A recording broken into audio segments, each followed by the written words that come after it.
저희는 이제 2024년에 팁스에 선정돼가지고 이제 플레이어블 관련된 그러니까 맛을 디지털하는 작업에서 지금 AI를 개발을 하고 있고요. 그 앞에 저희가 링크 AI 1.0이라는 프로그램을 가지고 이제 영양 성분을 중심으로 레시피를 만들어주는 프로그램을 가지고 있습니다. 그래서 그걸 고도화하는 작업으로 팁스가 선정됐다라고 봐주시면 될 것 같고요.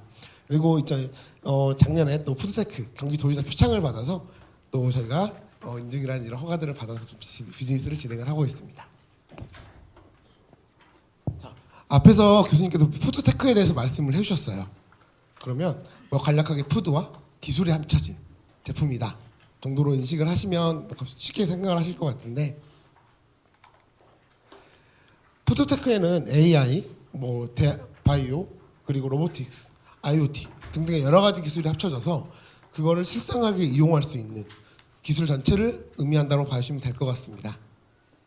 그러면 AI, IoT, 바이오, 로보틱스 모두 다 컴퓨터가 프로그램으로서 수치로서 인정을 받고 그걸 로직화로 풀어내는 작업이 가장 중요한데, 그 데이터들을 어떻게 가공을 처리하고 그 처리한 로직에 맞춰서 데이터를 전달하는 과정이 더 핵심 과정이라고 보시면 될 것 같습니다. 제가 가상의 제품을 하나 만들어 봤어요. 푸드테크. 앞에서 보여드렸던 과일과 기술의 합치. 자, 어떠실 것 같으세요? 노란색 컬러의 볼펜을 만들 거고요. 용량은 어떤 과일을 꽂느냐에 따라서 대용량으로 사용이 가능합니다. 그리고 과즙을 이용해서 잉크를 만들기 때문에 사람이 먹어도 무방하고 마케팅 포인트로 피부에 양보하세요. 이런 키워드를 쓸 수가 있습니다. 그리고 석유연료, 안료를 대체를 하기 때문에 ESG 경영에도 가능합니다. 라고 퀘스천을 드렸을 때 어떠실 것 같으세요? 과연 이게 시장에 먹힐까? 판매가 될까? 라는 부분을 고민을 해야 되겠습니다. 잠깐의 트렌드로서 반짝 움직일 수는 있겠죠. 하지만 우리가 지속적으로 이 제품이 판매될 수 있을까? 라는 확신은 사실 가지고 있지 않은 상태입니다. 그래서 저희는 돈이 되는 제품을 만들어야 하고, 그 돈이 되는 제품이 시장의 반응을 보고 지속적으로 팔릴 수 있는 제품을 만들어야 하는 과제를 갖고 있습니다. 재미로서는 만들 수 있겠지만 과연 시장에 성공 가능성이 있느냐는 다른 문제라고 보여지는 부분입니다. 그러면 식품에 대해서 좀 말씀을 드리고자 합니다. 가장 맛있는 음식은 어떤 거라고 좀 생각을 하실까요? 너무 광범위하고 추상적이고 다양하잖아요. 근데 사실상 식품학적으로 따져보면 가장 맛있는 음식은 가장 조리한 음식입니다. 텍스처, 질감, 마우스필링 등등 향미. 식품학에서는 이거를 이제 그 세 가지 조건을 모아서 이제 맛이라고 부르고 있는데요. 이제 저희는 이걸 조리한 음식을 만들어서 드는 게 가장 맛있고 영양가도 좋고, 그래서 사람들의 기분을 충족하게 만듭니다. 이렇기 때문에 비싼 돈을 내시고 파인다이닝이라든지 이런 데서 코스 요리를 즐기시는 거고요. 그러면 저희는 이제 가공식품을 만들어서 고객사들은 제품을 판매를 하고 고객사는 소비자에게 제품을 판매를 해야 되는데요. 그럼 가공식품은 왜 발생을 했을까요? 자, 안 싸우면 다행이다, 삼시세끼, 이런 방송 프로그램들 보셨죠? 이분들이 하루에 3끼를 먹기 위해서 얼마나 많은 노력을 하고 원료를 가공하고 조리를 하고 한 끼를 먹는데, 저희가 직간접적으로 체험해 볼 수 있을 겁니다. 산업혁명이 시작되면서 농민이던 노동자들은 도시로 몰려와서 노동자가 됐습니다. 그런 과정에서 식사를 조리하거나 만들 수 있는 시간은 줄어들었고요. 그러면 그 사람들을 위한 식사 서비스를 제공하게 되는 카페, 베이커리, 빵집들이 생겨나게 됐는데, 그분들은 높은 수익률을 더 고민하게 되었고, 그렇기 때문에 우리가 몇 개를 만들어야지 그 다음날 노동자에 판매를 하고 최소한의 재고 부담으로 가져갈 수 있다 등등의 데이터들을 확보하게 됩니다. 또한 막 만들어진 제품이 제일 맛있다라는 퀘스천에 의한다 그러면, 사실 저희도 베이커리 빵집 가면 오늘 나온 빵을 사 먹지 싸게 준다고 해도 어저께 나온 빵을 사 먹지는 않잖아요. 그런 것처럼 우리가 텍스처, 질감 등을 막 만든 것처럼 오랫동안 유지시킬 수 있는 기술들이 발전하게 됩니다. 또한 이 제품을 단기간에 판매를 해버리고 폐기시킨다 그러면 당연히 고객사라든지 메인 업주에 대한 비용으로 리스크로 다가오게 됩니다. 그러니 유통기한을 증가시킬 수 있는 방법, 살균, 멸균, 가공처리 방법 등이 같이 발달을 하게 됩니다. 그 서비스 업체의 니드가 증가를 하고 유통기한의 증가, 품질 증가를 목적으로서 이런 기술들이 개발되게 되는데요.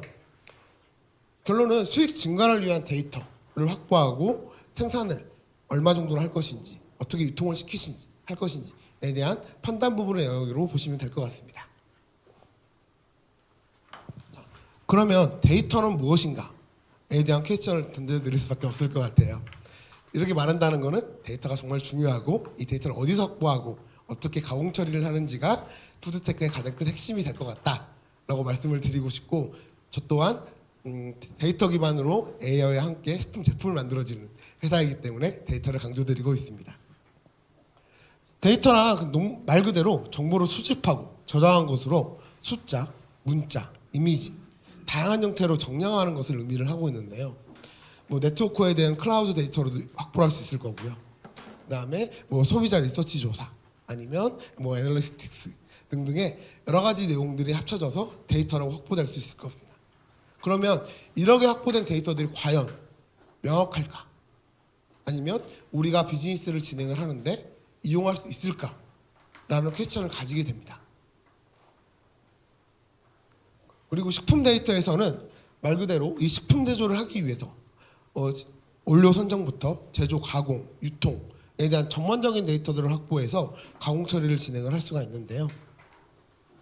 식품 생산과 원료에 대한 생산 데이터, 수확 데이터, 제품 품질을 관리를 위한 센서 데이터, 소비자의 구매 패턴과 선호 데이터들을 확보하면 우리가 이 제품이 팔릴지 안 팔릴지, 과연 시장성이 있는지 없는지를 검증할 수가 있습니다.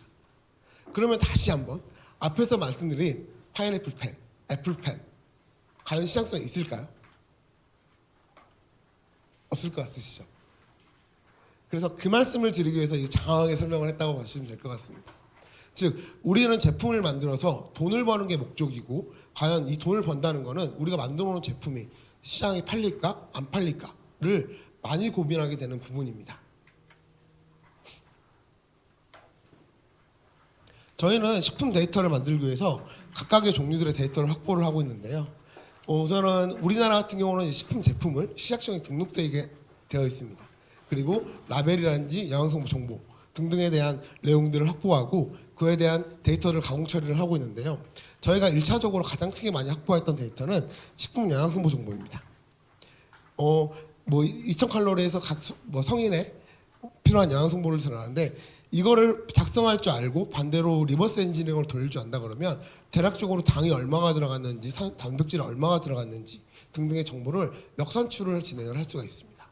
그러면 저기 있는 식품 영양 정보에서 탄수화물, 단백질, 지방, 콜레스테롤에 대한 정보를 가지고 투입되는 원료 리스트를 비교를 한다 그러면 90% 이상은 리버스 엔진으로 이 제품은 이런 식으로 제품이 구성되어 있구나를 파악을 하고, 이걸 응용하면 대체 식품이라든지 식물성 밀크, 그다음에 제품 이미테이션 등등에 활용을 하고 있는 하나의 그 데이터 키워드라고 보시면 될 것 같습니다.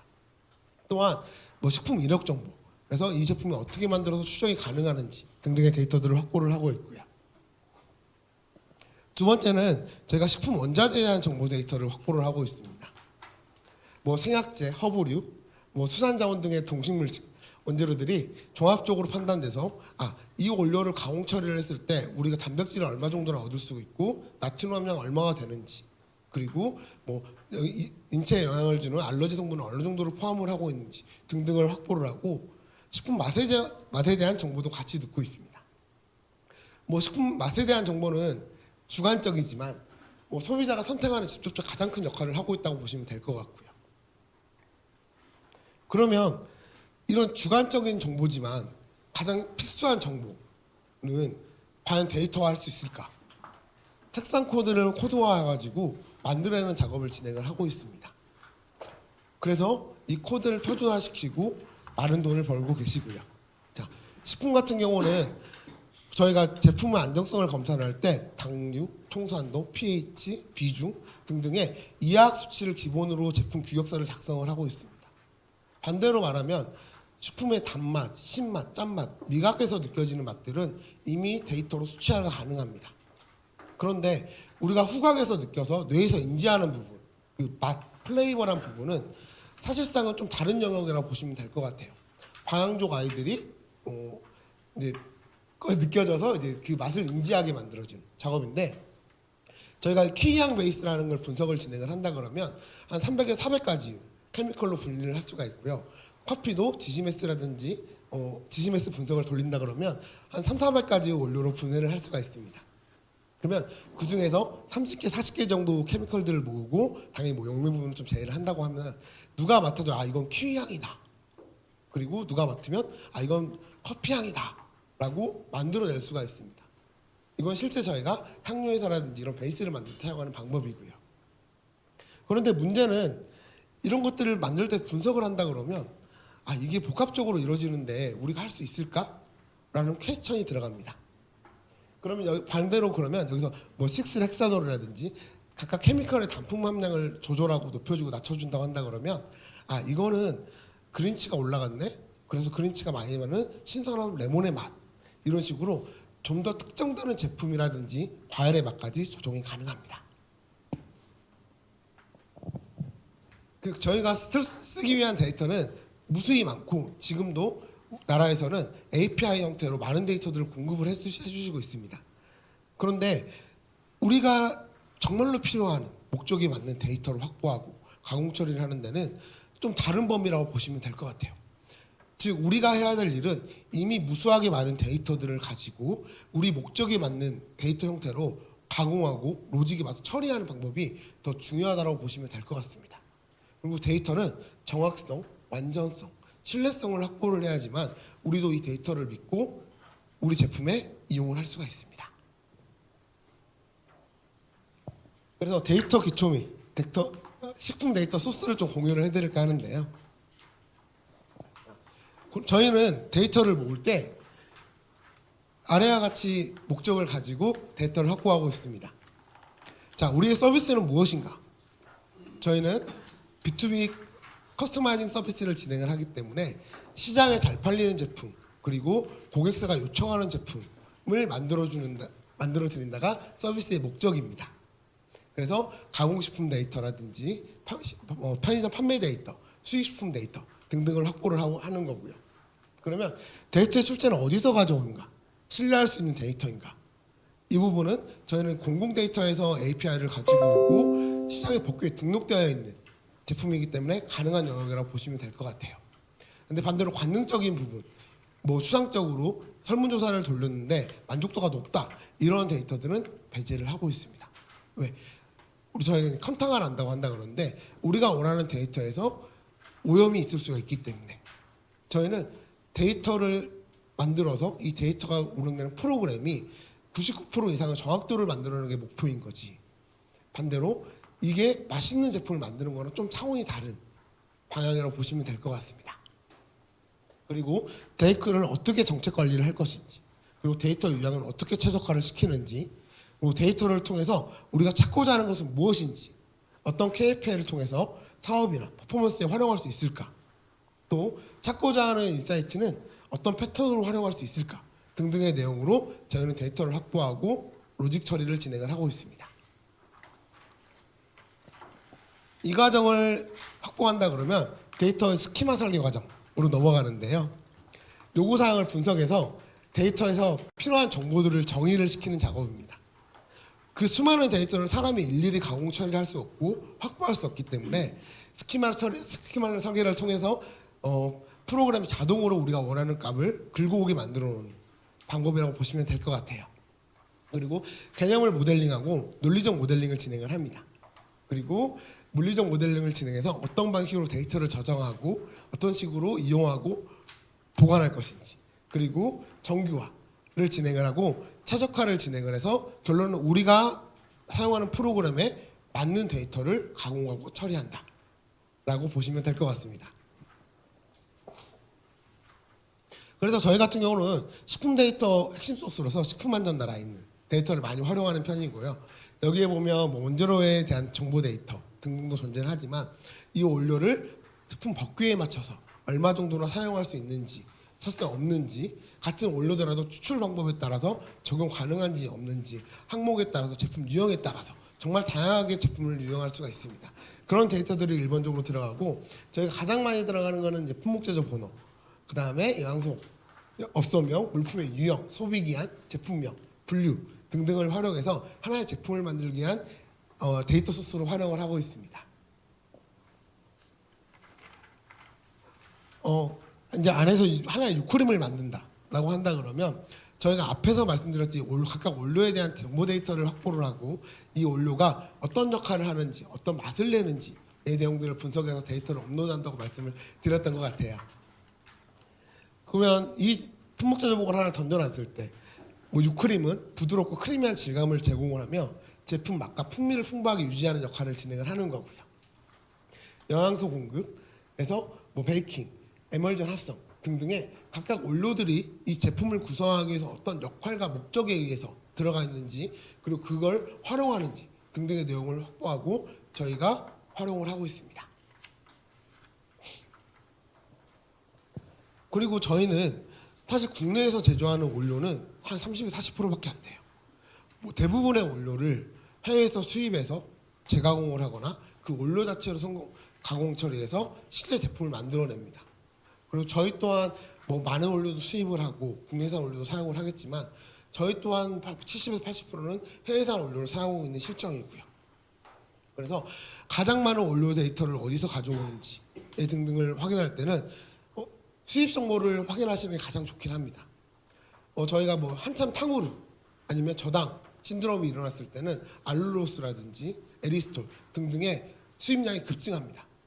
그리고 바닐라빈이라든지 이런 제과제빵에 핵심적으로 이용되는 바닐라 추출물 등이 단가가 변동했을 때는 가장 먼저 유동치는 게 이런 식품 안전 수출의 데이터라고 보시면 될 것 같아요. 그래서 내가 계획하시는 아이템 혹은 기획 반경에 대한 핵심 원료들이 해외에서 가지고 온다라고 하신다 그러면 필수적으로 식품 안전 데이터를 확보를 하시고 여기에서 맞는 유형이라든지 이런 것들이 얼마나 유통되고 있는지 혹시 독점권을 가지고 있지 않는지 등등의 내용은 사전에 파악하시는 게 좋을 것 같습니다. 이제는 저희 협력사 그리고 고객사 사례를 통해서 좀 말씀을 드려보고자 합니다. 앞에서 교수님도 말씀을 해주셨는데 비욘드 미트, 임파서블 푸드 등등은 대체육을 만들고 대체 가공식품을 만들어내는 업체입니다. 그리고 저 또한 더 플래닛이라고 식물성 가공 제품을 만드는 회사에서 비건 마요네즈, 비건 크래커 등등을 그다음 비건 치즈 등등을 개발을 해서 아마존이라든지 국내 시장이라든지 셀링도 같이 진행을 했고요. 대체육 같은 경우는 식물성 고기, 배양육, 곤충 단백질 등등으로 분리를 할 수 있을 것 같은데 이 사실은 이제 저희가 가장 그 다음으로 주목하고 있는 분야는 이 미럼이라든지 곤충 단백질을 이용하는 분야라고 봐주시면 될 것 같습니다. 앞에서 말씀드렸듯이 식물성 단백질을 이용해서는 한계가 존재를 하고 있고요. 우리가 원하는 맛이라든지 이런 부분을 마스킹하는데도 한계점을 존재를 하고 있습니다. 물론 이 자체로서 우리가 제품을 먹을 수 없기 때문에 가공식품을 만들어내는 과정에서 가공 처리를 들어가고 우리가 원하지 않는 영양소, 질감, 맛 등을 해결하기 위해서 여전히 식품 첨가물이라든지 원료들은 들어가고 있는 형태이긴 합니다. 다음은 또 저희가 협력하고 있는 제품인데요. 밀, 이거는 카카오 껍질 추출물입니다. 버섯, 치커리. 혹시 이걸로 어떤 제품을 만들고 있는지에 대해서 한번 생각해 보실 수 있는 분 있으실까요? 카카오 껍질 추출물 같은 경우는 업사이클링 제품으로 이용을 하고 있습니다. 이것들을 활용해서 대체 커피를 만들고 있습니다. 그래서 저희 고객사께서는 이 제품을 가지고 드립백 형태로 해가지고 임산부라든지 이런 분들을 1차 타겟으로 PMF를 설정을 하셨고요. 그리고 카페인 성분은 제어를 하고 커피 풍미가 올라와서 드립 형태로 임산부라든지 카페인에 취약자한 노약자분들이 섭취할 수 있는 커피 형태를 만들고 출시 예정입니다.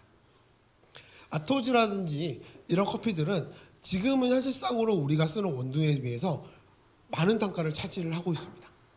사실 시장 경쟁력은 아직 없다라고 봐주시면 될 것 같은데 이 부분 또한 대량 생산을 통해 가지고 충분한 원료 확보, 대량 생산 가공을 찬다 그러면 제로수준 게임으로서 제조 단가는 떨어질 거라고 판단을 하고 있고요. 그래서 저당이라든지 이런 트렌드를 넘어서 요새는 커피 가격 이런 것들이 많이 너무 올라가기 때문에 반대로 이런 대체 커피를 만들어내는 핵심 기술이 요새 트렌드로 운영이 되고 있고요. 이것 플러스해서 카카오에 대한 가격도 많이 급증을 하고 있습니다. 그래서 저희가 다음 스텝으로 다른 고객사가 진행하는 부분들은 이 카카오 제품을 다른 대체 원료를 이용해서 비슷한 풍미라든지 맛을 구현하는 작업을 진행을 하고 있습니다. 그래서 요새 트렌드는 이런 대체 커피 시장이 또 새로운 활성품이다라고 생각을 하시면 될 것 같습니다. 그러면 이제 저희 회사에 대한 이야기를 좀 말씀을 들어보고자 합니다. 기존에는 경험 기반으로서 원료를 선정을 하고 작은 단위로서 변경되는 맛 때문에 수십 번, 수차례 아니면 연구원이 원하는 맛이 나올 때까지 수백 번의 반복을 테스트를 진행을 해야 됩니다. 또 같은 원료더라도 가격 단가가 정말 차이가 있기 때문에 우리는 원료 단가라든지 이런 부분을 낮추고 최대한의 가격 경쟁력을 확보하기 노력을 해야 됩니다. 그래서 저희는 링크 플레이버 AI 1.0을 제품을 통해 가지고 제품 맛을 좀 표준화하는 작업을 진행을 하고 원료를 분자 단위까지 진행을 합니다. 그래서 뭐 GCMS라든지 이런 거를 분석을 하면 ppb 단위까지 좀 분석을 진행을 해가지고 각각 가지고 있는 원료들이 얼마 정도의 케미컬 함량을 가지고 있는지 그 케미컬 함량으로서 어떤 조합을 이루면 우리가 특정 타겟의 맛을 만들어내는지 등등에 대한 내용들로 로직을 만들고 프로그램 분석을 진행을 하고 있고요. 물론 제품을 만들어놨다고 하더라도 너무 고가의 제품이면 당연히 시장에서는 경쟁력이 없겠죠. 그래서 우리가 원하는 제품 대비 가격과 타협을 하거나 혹은 우리가 원하는 제품에서 최적화된 원료를 가장 싸게 했을 수 있는 원료 데이터를 확보를 하고 있습니다. 시중에서 A라는 제품을 만들 때 A-1이라는 뭐 핵심 원료가 들어간다라고 한다 그러면 사실 A-1이라는 원료는 수만 가지가 존재하고 그걸 다 가지고 오면서 테스트를 진행을 할 수 있습니다. 하지만 중간에 벤더가 존재를 할 거고 직접 수입하는 경우 각각의 내가 필요한 요구량에 따라서 원료에 대한 가격은 천차만별이 되는 거고요. 이 원료 데이터 가격 비교에 대해서는 저희가 이제 오뚜기랑 이제 저희가 처음 시작을 하고 협업을 했을 때 오뚜기에서 감사하게도 기회를 주셔서 진행을 하게 됐었는데 오뚜기랑을 진행을 했을 때는 우크라이나 전쟁이 막 났을 때예요. 근데 오뚜기에서 가장 많이 팔리는 넘버원 제품 어떤 걸까요?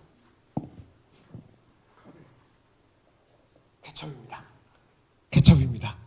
네, 근데 오뚜기 케첩에는 우크라이나산 당밀이 들어가고 있었어요. 그래서 저희가 기존에 사용하는 동일한 제품으로서 가격은 낮추고 혹은 오뚜기의 사례 같은 경우는 반대로 안정적인 수급처를 더 원하신 거고 사실은 우리가 먹는 제품이기 때문에 조그만 맛이 변해도 소비자는 금방 더 많이 알아차리십니다. 그러니까 맛은 유지를 하되 원료를 변경하는 퀘스천을 받은 거고 그걸 작업하는데 각각 데이터를 확보하고 분석해서 한 6개월 정도의 시간이 걸렸습니다.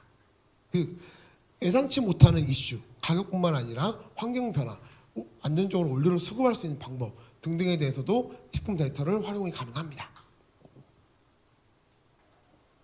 그래서 저희가 그 앞에서 말씀드린 링크AI 1.0 그러니까 저희가 이걸 통해서 팁스를 받았고 그 팁스 과제로 2.0을 지금 이제 고도화하고 있는 중인데요. 앞에 있는 시장 정보 데이터, 영양성분 데이터, 제품 수출병 원료 데이터 등등으로 다양하게 분산되어 있긴 하지만 각각의 우리가 원하는 키워드라든지 항목에 맞춰서 데이터를 추출하고 레시피를 만들어내는 작업을 하고 있습니다. 그리고 여기 보이시는 게 이제 저희 그래프DB라고 해서 일반적인 프로그램이랑은 다르게 식품이라는 거는 수많은 원료들이 하나의 제품으로 녹아 들어가서 복합적인 관계성을 나타내는 제품입니다. 그렇기 때문에 이 원료가 얼마나 투입되고 이 연관성이 얼마나에 따라서 우리가 최종 산출하고 수 있는 제품의 목적은 달라지는 거고요. 그렇기 때문에 저희는 그래프 로비를 통해 가지고 메인 핵심으로 여기서 파생돼서 로직들을 분리해 나가는 작업을 진행을 하고 있습니다. 이제 2.0 같은 경우는 저희가 이제 맛을 만들어내는 작업을 진행을 한다고 말씀을 드렸잖아요. 추상적인 개념을 어떻게 고도화할 수 있는지 등등에 대해서 진행을 하는 거고 저희는 그걸 플레이버 DNA 기술이라고 하고 있습니다. 각각 케미컬들을 단품으로 진행을 하는데 이 케미컬들이 각각 고유한 맛이라든 특징을 가지고 있고 이것들을 어떻게 연관시키는지가 가장 큰 핵심이라고 보시면 될 것 같습니다. 그러면 이 추상적인 개념을 어떻게 표준화할 수 있어라는 퀘스천이 생길 텐데 저희는 우선은 이제 미국, 우리나라, 일본 시장을 타깃으로 페마 넘버라는 걸 이용해서 진행을 하고 있습니다. 페마는 이제 이 케미컬에 이 원료랑 같다라는 인증해주는 하나의 뭐 원료 코드 정도의 느낌으로 확인해 주시면 될 것 같아요. 그래서 저희가 이제 미국, 일본, 우리나라 시장을 먼저 선점한 이유는 미국과 일본, 우리나라는 파지티브 리스트라는 걸 사용을 하고 있기 때문에 법규에 정해져 있는 원료, 자 이거 원료 위에는 쓰면 안 돼라는 한정적인 원료 데이터를 한정적인 원료 항목들을 제공을 하고 있습니다. 그렇기 때문에 저희가 좀 더 빠르게 데이터를 확보하고 그 파생되는 것들을 가공 처리를 진행할 수 있는 부분이고요.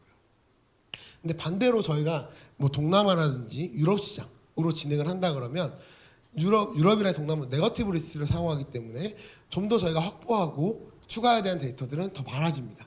그래서 저희가 1차적으로 미국이라든지 일본 시장을 타깃으로 진행을 하고 있는 거고 유럽이라든지 이런 시장으로 더 진출할 때는 그런 데이터를 충분히 더 확보를 하는 게 저희 회사의 숙제이자 비전이라고 보시면 될 것 같습니다. 그러면 링크의 1.0을 저희가 어떻게 활용을 했느냐에 대해서 실제로 저희도 이 프로그램이 시장에서 가능한가, 먹힌가, 아니면 이게 정말로 작동하는가, 우리가 랩에서만 너무 주관적으로 판단하고 있는가가 아닌가 라는 퀘스천을 가지고 그럼 실제로 우리가 제품을 만들어 보고 이게 시장에 먹히는지 판매가 되는지 어떤지 반응을 지켜보자 라고 했습니다. 그래서 저희가 이제 건국대학교 안에서 이제 본사가 존재를 하고 있는데 주변에 개인 카페숍이 정말 많아요. 근데 이제 하루는 저희가 이제 단골 개인 카페숍에 가서 막 이야기를 나누는데 사장님 너무 고민을 하시는 거예요. 아 옆에 또 대형 프랜차이즈 하나 들어와. 아 장사도 안 되겠는데 좋을 것 같아. 그래서 그러면 어떤 거 쓰세요? 뭐가 문제세요? 그러니까 당연히 원료는 비싸고 그리고 한창 코로나가 이제 막 끝났던 시장이기 때문에 이 188사람이라는 바닐라 시럽이 거의 우리나라 60% 70%를 차지하고 있는 바닐라 시럽이라고 보시면 될 것 같습니다. 그러면 우리가 이 제품을 가지고 타겟으로 프로그램을 돌려서 대체할 수 있는 제품을 만든다 그러면 얼마 정도의 시간이 걸릴까? 얼마 정도의 단가로 줄일 수 있을까?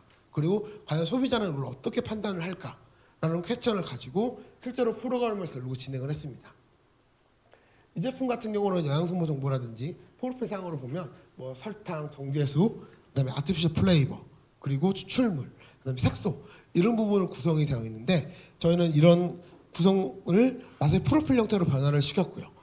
그러면 이게 맛의 프로필로 변환되는 게 뭐 진한 맛, 쓸쓸한 맛, 뭐 약간의 꽃향기가 올라오는, 그리고 뭐 묵직한 끝단맛, 가벼운 시작, 그리고 뭐 로스팅된 맛 등등으로 프로필화 분리를 시킨 다음에 이것들을 매칭하는 원료로 돌렸습니다.